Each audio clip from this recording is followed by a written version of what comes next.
Okay, Lord spoke to me. Actually, he spoke to me several times. He spoke to me yesterday, and then he reminded me of it just now. He said, Pastor Rodney loves power. He loves to have power and authority. That's what he loves more than anything. He doesn't care how he gets it. One reason he likes to serve God is because God is the ultimate in power and authority. But if he can get power and authority from Satan, well, he'll take that too. And usually financial resources, money, riches, and wealth is a form of financial power. So Pastor Rodney loves God so long as he can get financial power, or so long as he can get power from God. He loves Satan so long as he can get power from Satan. He loves money so long as he can get power from money, power and authority. He loves power and authority. So he's going to want to drive the fastest car, catch the biggest fish, shoot and kill the biggest lion. You know, he wants to be boss. And if given enough time and if God allowed him, he'd eventually rule the world and be a Kim Jong-un over the whole entire earth. I'm telling you, Pastor Rodney would be another Stalin, another,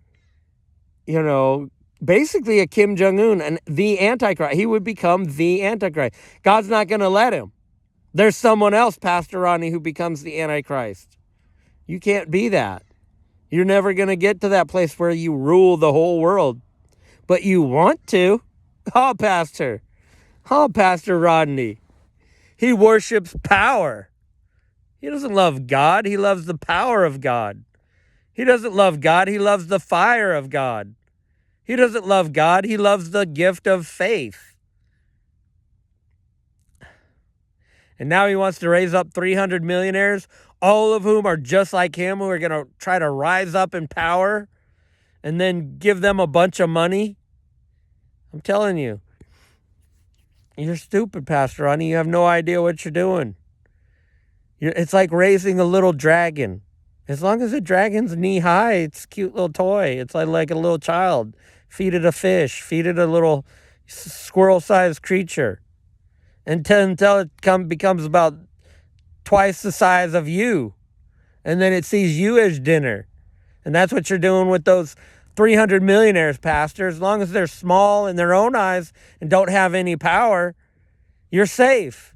But as soon as one of those 300 millionaires who's just as wicked and ruthless as you and twice the son of hell as you are, Pastor Rodney, as soon as one of those guys rises up and becomes more wealthy and has more power than you, he's good. Those guys are going to eat you for dinner. Sure, you can have yourself a little tiny lizard. I want to say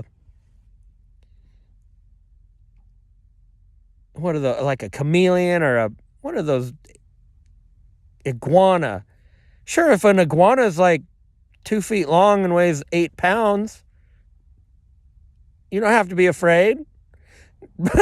And that's what Pastor Rodney wants to do. He wants to raise up a bunch of iguanas, invasive species in the church.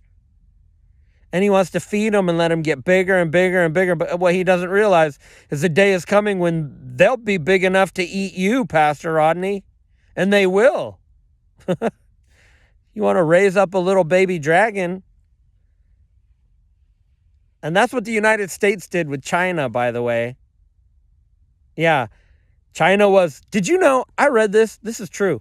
From 1850 to 1900, a 50-year period, the world, the West, experienced a massive jump in technologies. The world went from horse-drawn carriages to having aircraft, automobiles, radio waves, like radio technology, and like electricity and the light bulb. And China and the rest of the world basically was still horse-drawn carriages. While the West, and I'm talking about Europe and England and the United States, was driving cars, and the Model T was coming out, and aircraft, the first airplanes, internal combustion engines, the steam engine. The rest of the world was still riding on horseback. So it was a 50-year period. that had a massive jump in technologies. And China was the most destitute of all countries back in 1850 to 1900. So it wasn't until they entered the World Trade Organization, I think I want to say in the 90s. I want to say it was I know it was during the Clinton administration. And so we fed this dragon that was small.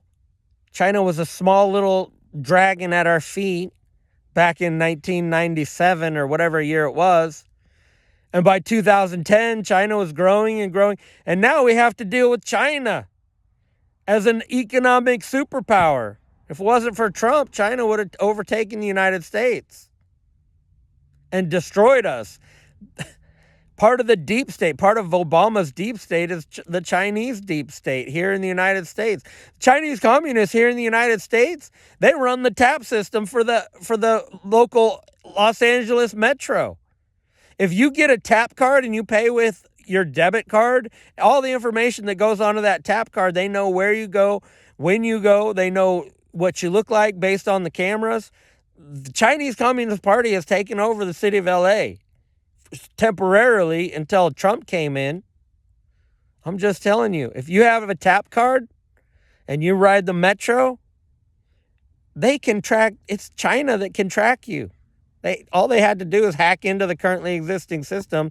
Basically, the systems that they set up were set up by Chinese companies, very likely.